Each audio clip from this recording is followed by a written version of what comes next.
Assalamualaikum warahmatullahi wabarakatuh. Selamat siang teman-teman dan Bapak Agustinus Setiono selaku dosen pengampu mata atau kuliah basis data. Mohon izin perkenalkan, saya Sabrina Nomi Awal Indah dengan NIM 245009, Prodi D4 Manajemen Informasi Kesehatan. Di sini saya membuat video tugas proyek rancangan basis data poli umum di Puskesmas untuk memenuhi tugas UTS mata kuliah basis data. Nah, di sini saya membuat proyek saya di Power Designer, lalu saya akan mengimplementasikannya di Visual Studio Code, lalu ke SAMPP dan ke localhost MyAdmin. Nah, pada bagian ini, di sini adalah bagian CDM yang disebut konseptual data model. Nah, di sini kita bisa melihat entitas 1 pasien, entitas 2 kunjungan, entitas 3 dokter, dan entitas 4 adalah pemeriksaan. Di sini saya ada 4 entitas, kemudian untuk tiap entitas ini terdapat komponen atau file. Nah, yang akan disebut atribut. Nah, kemudian di sini saya akan menjelaskan satu-satu atribut terkait tiap entitas inti. Nah, kemudian yang pertama, saya menjelaskan pasien. Pada pasien ini terdiri dari atribut nomor rekam medis, nama pasien, tanggal lahir, jenis kelamin, alamat, dan nomor telepon. Nah, yang dijadikan pemakai kata kunci di sini adalah nomor rekam medis. Nah, untuk data di sini saya centang sampai jenis jenis kelamin. Untuk alamat dan nomor telepon merupakan opsi. Jadi mandatorinya tidak dicentang. Nah, kemudian di sini saya tekan OK. Kemudian pada bagian selanjutnya di sini saya menggunakan kunjungan. Saya akan menampilkan kunjungan. Entitas kunjungan terlebih dahulu. Nah, untuk entitas kunjungan terdiri dari atribut yang pertama, ID kunjungan. Yang kedua, tanggal kunjungan. Yang ketiga, keluhan. Nah, di sini yang dijadikan kata kunci primary key adalah ID kunjungan. Nah, untuk mandatorinya tersendiri yaitu ada ID kunjungan dan untuk keluhan merupakan opsional, jadi tidak perlu dijadikan mandatori. Nah, kemudian tekan OK. Nah, untuk entitas ketiga yaitu dokter. Pada entitas ketiga ini memiliki beberapa komponen. Yang pertama ID dokter, nama dokter. Yang ketiga spesialis, yang keempat nomor telepon. Nah, di tiap komponen ini ID dokter menjadi primary key atau kata kunci. Nah, kemudian untuk mandatorinya saya centang ID dokter, nama dokter, spesialis, saya centang semua. Untuk nomor telepon tidak usah dicentang mandatorinya karena merupakan opsional, boleh diisi atau boleh tidak diisi. Nah, lalu saya tekan OK. Kemudian untuk entitas terakhir yaitu pemeriksaan. Di sini memiliki beberapa macam atribut atau komponen. Yang pertama adalah pemeriksaan, yang kedua diagnosa, dan yang ketiga tindakan, dan yang keempat adalah resep. Nah, kemudian untuk pemeriksaan di sini saya tekan primary key sebagai kata kunci ID pemeriksaan. Kemudian untuk mandatorinya di sini ID pemeriksaan, diagnosa, tindakan, dan resep tidak perlu dicentang mandatorinya. Kemudian saya tekan OK. Nah, di sini saya sudah menjelaskan tiap komponen pada 4 entitas ini. Kemudian di sini saya akan menjelaskan terkait kardinalitas atau relasi dari setiap entitas. Nah, yang pertama di sini. Nah, pada entitas ini yaitu dikatakan entitas 1. Di sini adalah kunjungan dan pemeriksaan. Nah, kita bisa melihat di sini bahwa entitas 1 kunjungan pasien ke pemeriksaan pasien. Nah, kemudian memiliki kardinalitas one many. Lalu mandatorinya wajib dicentang. Lalu ditekan apply dan OK. Kemudian untuk relationship kedua yaitu ini dokter ke pemeriksaan. Nah, ini sebelumnya saya akan menjelaskan terkait kardinalitasnya menggunakan data one many dan mandatorinya wajib dicentang. Kemudian ditekan apply dan oke. Kemudian pada bagian relationship ketiga di sini terdapat pasien kekunjungan. Nah, untuk kardinalitasnya sendiri yaitu menggunakan one many. Nah, kemudian ditekan apply dan tekan oke. Kemudian di sini saya sudah selesai menjelaskan dari tiap kardinalitas dan relasi. Kemudian lanjut ke PDM. Nah, ke PDM ini atau hasil dari CDM tadi memiliki 4 entitas, yaitu pasien, kunjungan, pemeriksaan, dokter. Nah, di ini sama seperti apa yang saya jelaskan dari awal, memang terdiri dari beberapa atribut.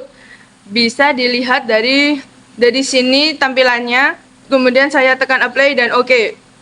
Kemudian untuk kunjungan tampilannya pada juga seperti ini, kenalannya seperti ini, kolomnya juga seperti ini. Kemudian ditekan oke. Kemudian untuk dokter generalnya seperti ini, kolomnya juga seperti ini. Nah, kita bisa lihat dari sini penjelasannya tiap komponen dan atributnya sama seperti penjelasan sebelumnya yang saya jelaskan di awal. Kemudian ditekan oke. Kemudian entitas terakhir yaitu pemeriksaan, yaitu memiliki kolom beberapa atribut dan komponen, lalu ditekan oke.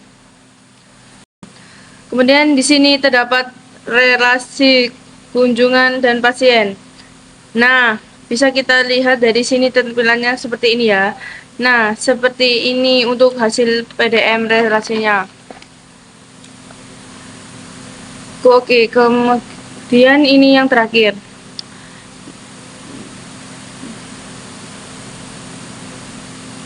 Nah, sudah. Setelah itu, pada hasil PDM kita melakukan database. Lalu kita generate database. Nah, di sini tampilannya sudah hasil inputan dari PDM ini akan diimplementasikan ke Visual Studio Code dalam bentuk kode decoding. Nah, di sini untuk script generation on file only-nya saya centang. Kemudian saya akan menyimpannya di bagian desktop agar mudah dicari. Nah, kemudian saya akan tekan oke. Saya akan apply, kemudian oke. Nah, di sini sudah tersimpan ya di dalam desktopnya. Kemudian saya akan mendetek di open folder. Di sini saya akan menutup Power Designer-nya dan kita bisa melihat di sini.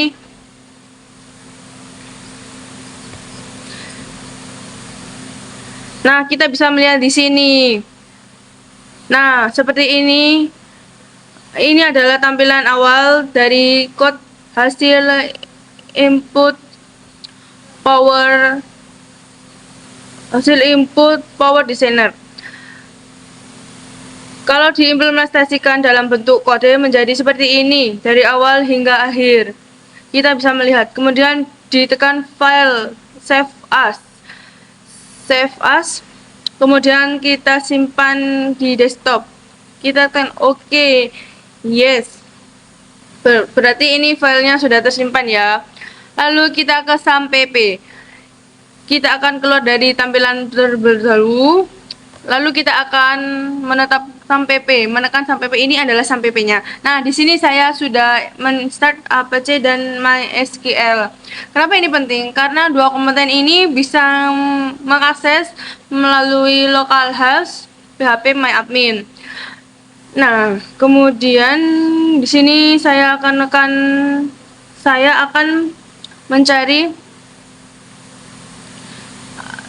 mencari PHP MyAdmin. Nah, bisa terlihat di sini. Saya akan menggunakan folder baru. Nah, untuk folder barunya di sini akan saya namai nama saya sendiri, Sabrina, lalu saya buat foldernya.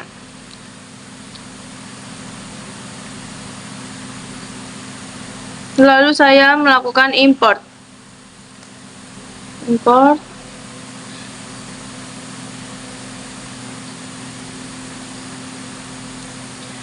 Import, kemudian saya akan mencari desktop. Nah, untuk desktopnya sendiri, file yang saya save dari Visual Studio Code. Ini dia. Kemudian saya tekan open. Lalu import. Nah, di sini sudah berhasil diimport. Berarti kalau tandanya centang, berarti ini komponennya berhasil. Untuk generate database dan SQL-nya berhasil. Berarti di sini saya akan menekan ini.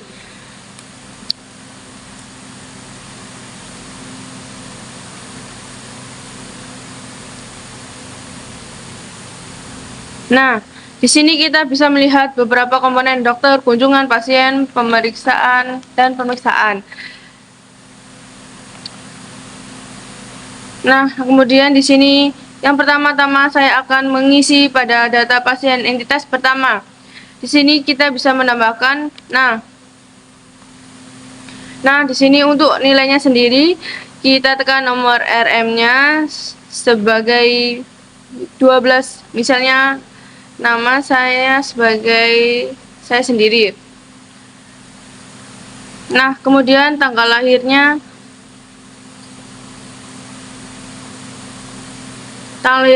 ini. Kemudian untuk alamatnya adalah Bandul Merisi. Nah, Surabaya. Kemudian untuk nomor teleponnya di sini ini adalah nomor telepon saya.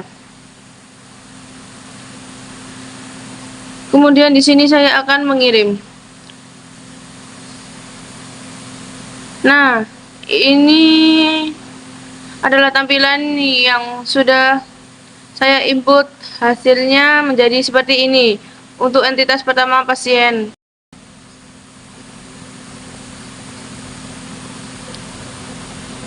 Lalu saya lanjut ke pemeriksaan kedua, kunjungan. Nah, kemudian di sini saya akan juga menginput dan menambahkan dari database-nya.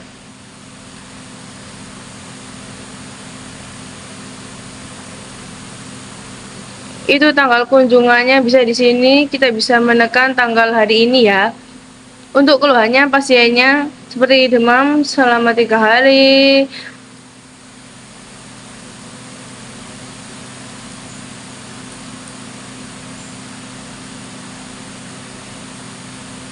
Kemudian kita kirim. Nah, ini untuk tampilannya. Kemudian entitas ketiga di sini adalah dokter. Nah, ini untuk tampilannya dokter. Di sini saya akan menambahkan dan mengisi di setiap komponennya.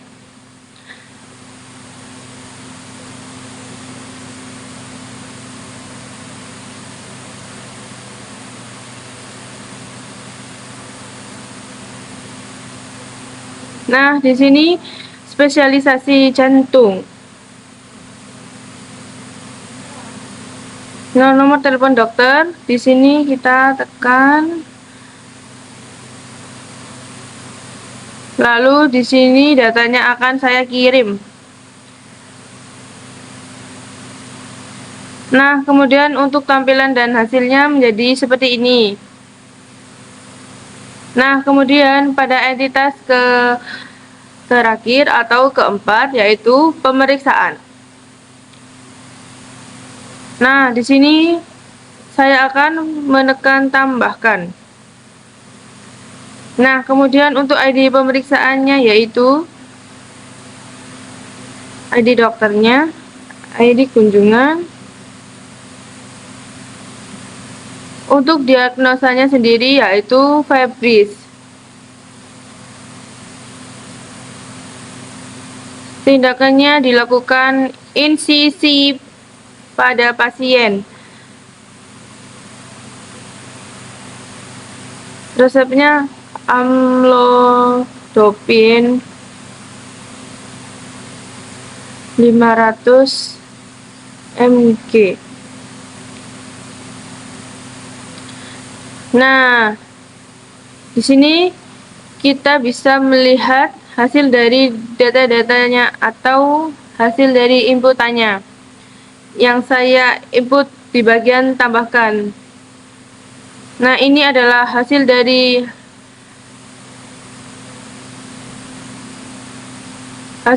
file SQL saya, dan ini adalah hasil dari project saya. Nah, kemudian ini untuk riwayat. Nah, di sini riwayatnya akan otomatis tersimpan. Ketika kita menginput di dalam PHP MyAdmin, maka riwayatnya akan tersimpan secara otomatis. Nah, ini kita bisa melihat dari sini.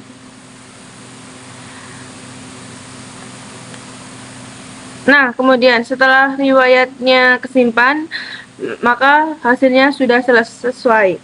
Sekian dan terima kasih dari video saya. Assalamualaikum warahmatullahi wabarakatuh.